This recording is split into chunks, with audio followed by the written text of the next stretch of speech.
Pessoal do Projeto Simples, aqui é o Javier e hoje vamos conversar com o Marcos Marchiori, proprietário da Libidos, uma fábrica de confecções com lojas próprias e franquias, diretamente da cidade de Santo Cristo, no Rio Grande do Sul.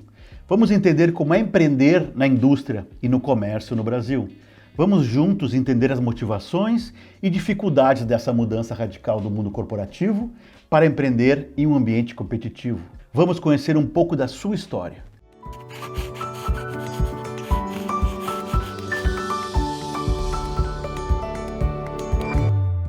Marcos, prazer falar contigo, obrigado por aceitar o convite. Conta para nós aqui um pouquinho da tua história, de onde é que tá no Brasil, onde é que vocês estão com a Libidos.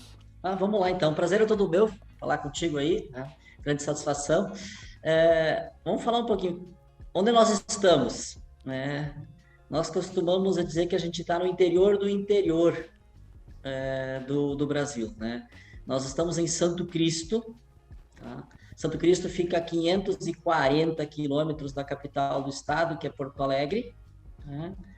E a nossa localização geográfica ela fica na divisa com a Argentina.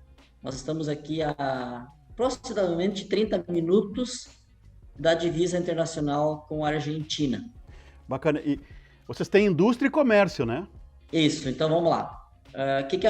Quem é a Libidos, primeiro, né? Aham. A Libidos é uma indústria de moda, tá? Têxtil, que nasceu para produzir moda íntima Uhum. e com o passar do tempo ela migrou para moda fitness, né? Hoje nós somos uma indústria de moda fitness, tá? Junto com a indústria, nós temos também varejo, tá? Então nós fizemos a cadeia produzimos e também distribuímos para as nossas lojas próprias Uhum. e para as nossas lojas franqueadas terceiras, né? Então, eu trabalho com a indústria na produção, no desenvolvimento de moda, de produto e também com a formação de uma rede de varejo que a gente está trabalhando e adicionando lojas aí com o objetivo de formar uma rede de lojas próprias, as lojas da marca. Tá? Então, eu tenho a Libidos Indústria e a Libidos Store. Tem franquia também, né? Tenho. Da Libidos Store, então eu tenho franquia, né? Que a Libidos é a indústria, a Libidos Store é o varejo, o braço do varejo para distribuir os produtos. Eu te conheço um pouco, né? E a tua história, e tu é o cara do comercial, né? Sempre foi um cara excelente, excelente na área de vendas. Aí a minha curiosidade é entender um pouquinho como é que tu te relaciona com a parte de indústria, né? Porque na verdade tu é o cara lá do front, né? Tu não tá, pelo menos que eu me lembro, né? Então eu queria entender um pouquinho aí essa parte que eu não conheço de ti, né? Vamos lá, então. A trajetória da vida profissional da gente, quando a gente decide empreender, né? É, o empreendedorismo joga alguns desafios, tá? Quando a gente está numa grande corporação, que como era o meu caso, a gente cuidava de um nicho específico, de uma área específica. Quando a gente decidiu empreender, né, você precisa entender de tudo, né? O empreendedor que começa, ele precisa conhecer de tudo. Então, você precisa ser o diretor comercial, o diretor financeiro, o diretor de TI, o diretor de produção, né? Precisa ser o CEO da organização, tá? Então, fatalmente, a gente precisou buscar conhecimento e desenvolvimento em todas as áreas, né? Porque você transita em todas as áreas.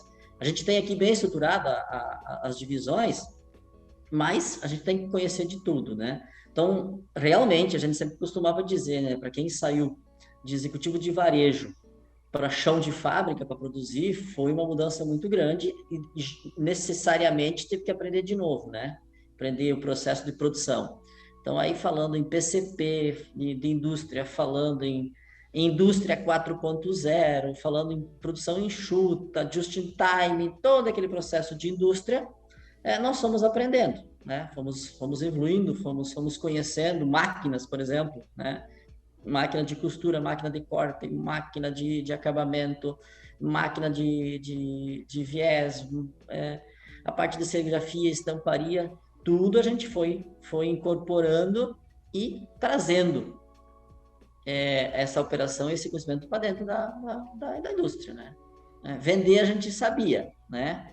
Eu, tanto quanto meu sócio, que viemos aí da área de negócios, né? Vender a gente sabia e o que a gente não sabia era produzir. E aí as esposas entraram com essa missão inicialmente, né?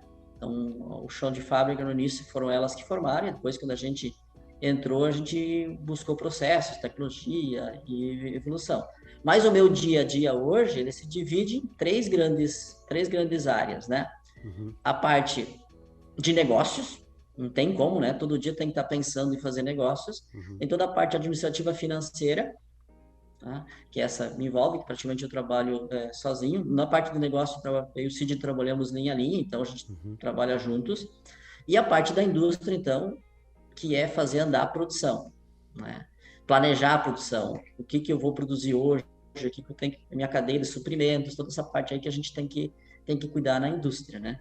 E aí, então, e a parte do varejo, né? Então é o meu sócio que cuida mais, né? Daí ele cuida da parte de varejo e eu fico mais com a parte de indústria. Entendi. Entendi. Mas eu ia te fazer uma sacanagem agora, uma pergunta, mas então acho que não sei se tu vai responder. Eu ia te perguntar, de manhã cedo, tu tem que escolher entre ir lá para uma outra cidade, para Amaral, sei lá, para abrir uma loja, ou tu tem que ir lá arrumar o teu estoque, mudar o teu inventário lá.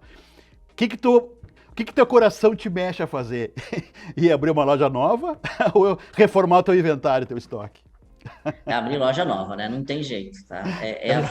Não tem. Abrir loja nova é fazer negócios, tá?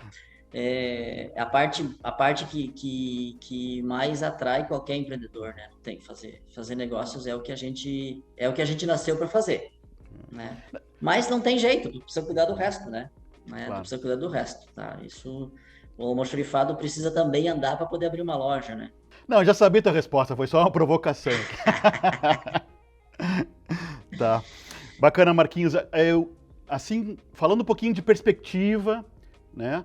Como é que está o planejamento estratégico de vocês em relação à escala, né? Porque eu sei que a indústria, né? Capacidade de produção, tu falou que tu deu alguns inputs aqui, né? Da parte estratégica na reação da indústria, né? Cadeia de suprimentos, né?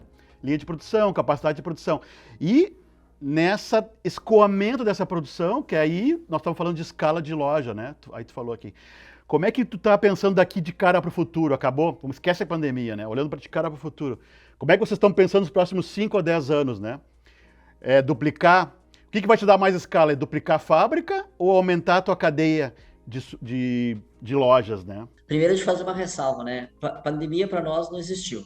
Não, meus últimos 2 anos foi de crescimento assim chinês, tá? Que bom. Graças às ações que nós fizemos aqui, lemos um pouquinho que o mercado ia mudar, né? Principalmente que a gente entendia que a gente precisava produzir roupa para o pessoal ficar em casa. E aí a gente entrou com a parte de roupa para o home office e a China não mandou produto, então para nós foi perfeito, né? A única que a gente lamenta é os problemas que a pandemia causou, mas ela para nós nos fez bem a nível de negócios. Respondendo a tua pergunta específica, os dois, tá? Eu tenho que ir com as duas linhas de frente. Eu preciso buscar canais, buscar venda, e eu preciso subir a indústria, porque eu vendo só os produtos que eu industrializo. Então, no nosso projeto, as duas coisas andam juntas. Obviamente que primeiro eu tenho que estruturar a indústria, aí eu tenho que botar capacidade produtiva nela, para depois ampliar o mercado. Até final de dezembro, eu tinha uma demanda de produção da fábrica que eu não dava conta. Então, em 2021, eu precisei aumentar a capacidade da indústria sem precisar aumentar a estrutura do varejo, né? Os canais. Porque o que eu tinha dava conta e eu não vencia a produzir, né? Eu estava com 60, 90 dias na frente a produção tomada da indústria. Agora, esse ano, um pouquinho, a gente aumentou a capacidade da indústria, então a indústria está mais na frente da estrutura do varejo. Então, agora, esse ano, a gente começa a ampliar um pouco mais o varejo, né? O nosso projeto sempre foi 2 unidades de lojas físicas por ano. Ano passado, a gente não abriu nenhuma, porque a gente não tinha capacidade para atender. Então, agora a gente volta a trabalhar com as 2 unidades e estamos preparando um projeto de expansão mais agressiva a nível de franquias. Então, nós vamos botar energia a partir do segundo semestre de 2022 em identificar investidores para o franchise, né? Para a gente trabalhar com a expansão da rede de franquias, né? A gente vai escoar nossa produção pelas franquias. A gente tem aí uns quantos investidores que manifestaram vontade, né? Então a gente vai, a partir do segundo semestre, trabalhar forte essa expansão. Nós temos como diretriz estratégica crescimento 25% ao ano. Né? Esse é o nosso foco. Nossos planos de expansão, eles sempre prevêem 25% de crescimento ao ano. Nós temos bem definido o caminho que a gente vai trilhar, né? No nosso projeto de expansão. E o caminho nosso é pegando o vácuo que as grandes players deixam para a gente, né? Que é os pequenos centros de consumo, né? As cidades menores, tá? Nós não temos intenção de ir para a cidade aí que tenha 1 milhão, 2 milhões de habitantes, né? Então, Porto Alegre, capital, dificilmente a gente vai ter loja.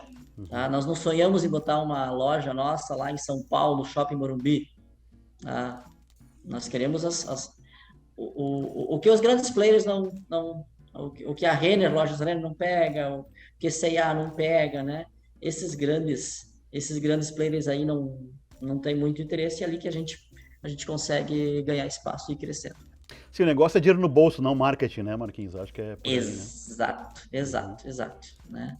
E a gente tem que ir onde o mercado oferece oportunidade, né? Esse papo com o Marcos está muito bacana e a gente se vê a continuação no próxima semana.